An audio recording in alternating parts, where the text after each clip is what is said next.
like the community and like by information help you in terms of being able to address that yourself? That's exactly what it was. It was information that I just did not know about. So, like Joey, I grew up in a place where, like, you know, being gay or being a lesbian, those were the two terms I knew, by the way, were like, yeah, it was like a little bit wrong, like a little bit dirty. And like, I talk about like crushes I had on girls because I just thought everyone felt that way. And then my friends would go, are you a lesbian, Dodie? And I'd be like, no, what? Why? No, don't be silly. God, no, that would be really weird. And then I started panicking that they thought that I fancied them, and it was all just a big mess. And I hadn't really heard the term bisexual. I remember the first time I heard it, it sounded like scary to me. You know, it sounded really dirty and like strange because everyone like spoke about it that way. I met this like boy who identified as bisexual, and I was like, I guess we should stay away from him. I don't really know, because that's what I was taught. That's what, you know, I was surrounded with. And then like as I grew up and I started hanging out with the UK YouTube community like a bit more and like watching all the different videos about it. And yeah, I was educated and I was like, oh. And then I kind of like, I was like, I like women and boys and bisexuals do that. I am bisexual. It was so funny just like piecing the two together because in my mind they just never like connected, and then once it did, it was amazing. It was so great. I also think like being bisexual, like that's almost a little more confusing than coming out as gay because there's no information about it. Well, there wasn't when I grew up.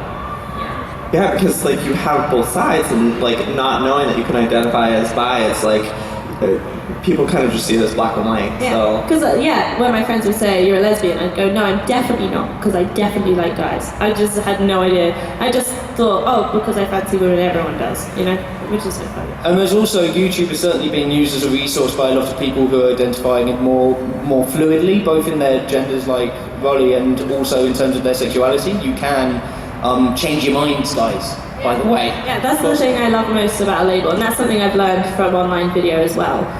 Like, you decide your own label because you are the only person who knows yourself very well, and if you wake up one day and you're like, actually, no, I figured out who I am, and you change everything completely, then yeah, of course you're allowed to do that. Rowan, we were already out queers when we... Because, like I said, videos about that helped me so much. Like, that it was just so educational. And it's worth noting that the videos they've blocked or like that aren't available in restricted mode are wonderful. You know, it's not like they're raunchy and like sexually explicit. It's just like, for example, Riley and Fiona like joking around adorably as they are, and it's like, why are you restricting this? It's pushing out the message that it's still something that's a bit, you know, off-putting and not appropriate for young people, which is just so ridiculous. It's like they've taken a massive step back, and like we've worked so hard to make it like normalized and to be like, this is a welcome community, like look how wonderful we all are, and then it's as if YouTube just went, yeah, but it's not really appropriate, is it? Just tone it down a little bit, and that just... We should say that they have said, YouTube has said that they are working to fix it. Yeah, they said, I mean, the first response that they put, did anyone else see that? Oh god, it's embarrassing. Pretty bad. I was like, we're not really sure what happened. Apologise. Gay stuff isn't blocked on restricted mode, don't worry guys. Yeah. You were just like, I think there is a problem. Like, that's not how you should approach something where you've done something wrong. What do you think about how they're dealing with it now? Are you happy? I haven't really caught up to date. What are they doing right? So they basically said, we're working to fix it now. Right. Cool. Hurry up. How much of a time scale is that going to be?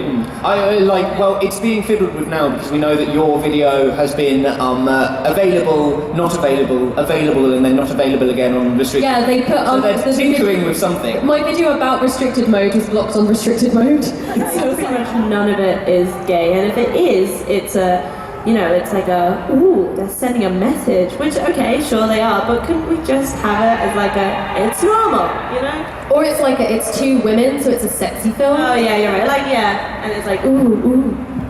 To work with. And I think I mentioned my friend Melanie Murphy, who's another bisexual YouTuber, she's wonderful. And they were like, her channel's a bit too dodgy, you know, she's bisexual and that's a bit odd. And I was like, fine. You know, it's, again, it's that kind of like thing that YouTube isn't really helping with nowadays, which is like LGBTQ plus is a little bit strange, and maybe brands should stay away from that. And of course, there's all of the lovely comments we get.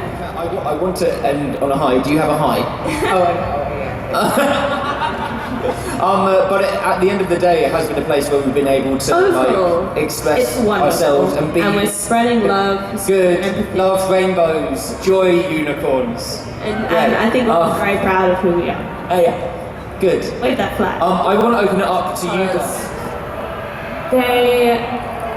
They tend to get like a lot more views. That's obviously not why I make them. I make them because I want to help people and because I can't shut up about them. But because of that, they tend to sort of reach the trending page, and then I get a lot of like outsiders coming over to my channel. People who don't really know me, and people who don't really understand like bisexuality or the mental disorders I have. And I get a lot of people saying, ugh, another YouTuber coming out, like why are you just looking for attention, or like, I don't know, I talk about my mental issues, they're like, I don't think you have depression, which is hilarious, honestly. It's just so funny. So yeah, it's weird because every time I want to make a video like that talking about it, there's all these little voices in my head that are like, people are just going to say I'm doing it for attention again. Like, no one's going to take me seriously. But I think it's worth pushing through for the amount of people who will listen and it will help. Yeah.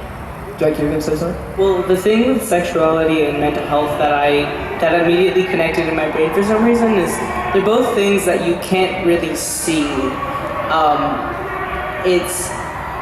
So when someone tells you something, you just have to hope and trust that they'll believe you, which is why I think it's so difficult, because if you say, oh, I broke my arm and your arm is in a cast, they'll be like, okay, you broke your arm. But if you're like, oh, I sit in my room sometimes for like 4 hours and just stare at a wall, they'll be like, well, do you though? Or are you really sad? That's why it's so important, like if someone tells you something, if they confide in you, you have to believe them. Just believe them. They're putting their trust into you, and so I hope that they can also understand that it took a lot for them to tell you this. So it's just hard to do. That like stuck with you like until now. What's the most memorable moment of you changing someone's life? Do you have such an example? I think I have a few.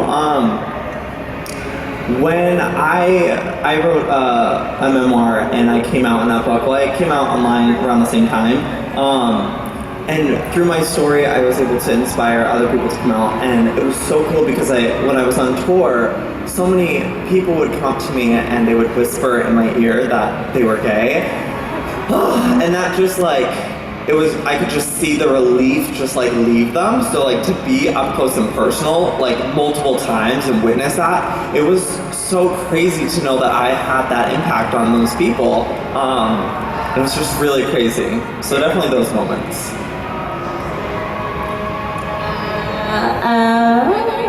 Yeah, I guess so. Yeah, maybe we'll go down. Oh goodness.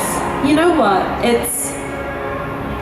So I've written a song about like liking girls, and that was a lot of fun to do because the amount of people I meet who say that song meant something to them, or like I said this in a panel the other day, but I love it when people come up to me and they say that song is like our song, and like I asked her out because of it, and it's just like so cute, I love that. But also having the opportunity to, like, I have a voice and I have a channel, I have a Vivo, lol, which is really cool. Like, remember the days when you used to put Vivo in your username, like, as a joke? Anyway, that's very cool. But I had the chance to, make music videos and kind of, like, hit the more mainstream kind of music side of things. And I thought, guess what I can do? I can make it a little bit gay. Why the heck not? And I did, and it's so cool. I'm, like, spreading the word. Yeah, that's fun.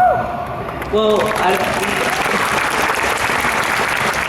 I actually don't really have a coming out online story, but one of my very close friends in high school, actually, I was the first person that he came out to, and it's because I was being myself he realized that, oh, it's okay to be myself as well. And it took about 2 years, but eventually, because when it first started, he was like, don't tell anyone, please don't tell anyone. I was like, dude, trust me, I won't tell anyone, I promise. And then slowly, he was like, do you think I could do this? Like, change my name or change the way I clothe? And I was like, dude, do whatever you want. Like, there's no timeline on like what you have to do, but the fact that I can tell that he's a lot happier being himself now, it's just a really good feeling to know that you can affect someone's life, even if it's just one person. It really changes the way that they feel, and it feels really great. But yeah. Mine's quite similar to Joey's actually. At VidCon LA 2 years ago, I met a lovely girl called Emma, and she came up to me, I cried. She came up to me and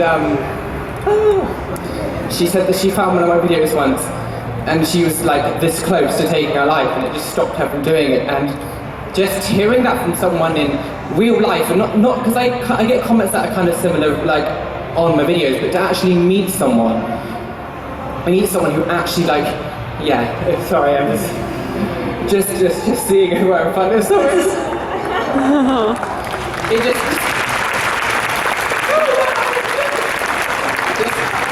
just to have it in real life, it really made me feel like you are making a difference. Stop it! My lens is stopping the tears coming out, it's fine. That's why I wait all the time. Yeah, it was just, that was my time. Sorry. So emotional. So a lot of my videos are very heavily scripted. Like, they're very researched, very scripted. They were kind of an outlet after I finished my masters, when I was like, I'm a nerd, but I don't want to do bibliographies anymore. Let's do some videos. And then after the Orlando shooting happened, I made one of my first videos where I was just like, I just need to fucking talk about this. Like, I just need to go on. And I was like crying, and it was really difficult, but I just had to, it was like a cathartic thing that I had to get out of me. And at the end of the video, I was like, listen, if you need, like, I know that there are so many kids who are like at home right now, and they're hearing this on the news, and their families are homophobic, and they can't mourn for their community because they can't express this emotion in front of these people. And I was like, if you need an outlet, email me, like, just like whatever you need to do. And I had like 300 emails like the next day when I woke up from people who like needed to that place, and I feel like I hadn't really appreciated how much that, like, being someone who is open can help, even if you're not talking about sexuality all the time, even if you're just having someone that they can point to and be like, oh, you're like me, and you're like living, and you're like having this life, and you're being open about it, and you're like being emotional about it, and you're part of the community, can be like so powerful. And like reading through those and like taking it through the day afterwards, I was meant to be doing a speech at my old school about something totally different, and I was like, I can't not talk about this and change everything up, and was just like, listen, like, I want every single person in this room, like, even if you don't know anyone who's gay, to like just say to your friends, like, listen, if you were, I'd support you. Like, I need you to know that, because otherwise they don't know, and there's so much worry and so much kind of confusion. And to have these to have this kind of impact that seems like you make this video, and then to see like the ripple effects that it has and people talking about it, was just so powerful to me. To know that there are so many people who aren't talking about it, who feel like there are these outlets they can get online, that was just such a, like, oh shit, like, wow kind of thing for me. Thanks. Oh my god! I didn't even realise that we had a timer on the floor, I'll be completely honest. Guys, we're going to have to wrap up now, but thank you so much for being here. Thank you for everybody who asked questions. Thank you for being brilliant audience members. Please put your hands together for Rowan, for Roly, Jen, Dodie, Joey. Thank you so much. Cheers. And a round of applause for yourself.